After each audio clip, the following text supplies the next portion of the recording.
With Swift Publisher's text styles, going through a large document and editing text size, color, and font is a breeze. So, how do they work? Well, usually you would have to go through a document and manually set your text parameters for each text box or string of text.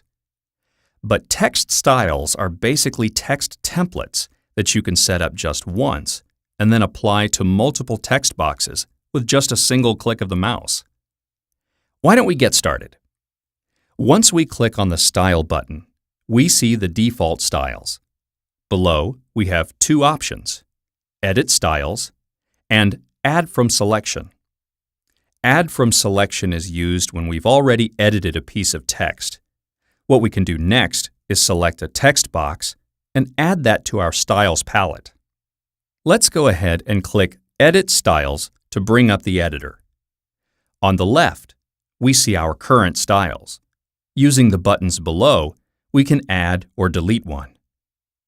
Once we select a style in the list, we see a preview on the right, and just below that, we have the properties. Let's take a look at those. The List drop-down menu allows us to add bullets to or number the text that we apply this style to. Note that any changes we make here are reflected in the preview above. Let's go ahead and leave that setting at None. Next, we have some alignment options that dictate how text will be aligned relative to the text box. In addition, just below that are spacing options.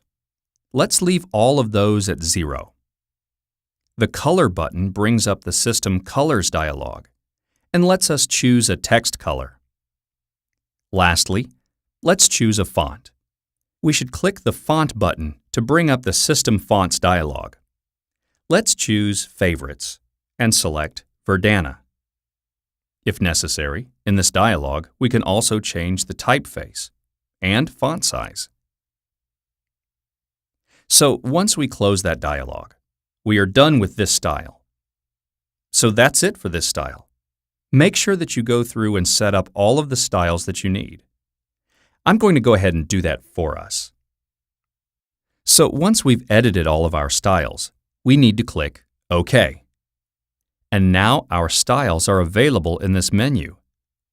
Now applying one is as simple as selecting a text box and clicking on the style in the list. It's really that simple.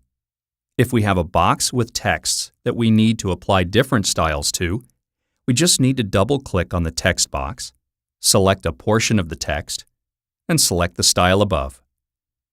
This brings us to the end of the lesson. See you next time.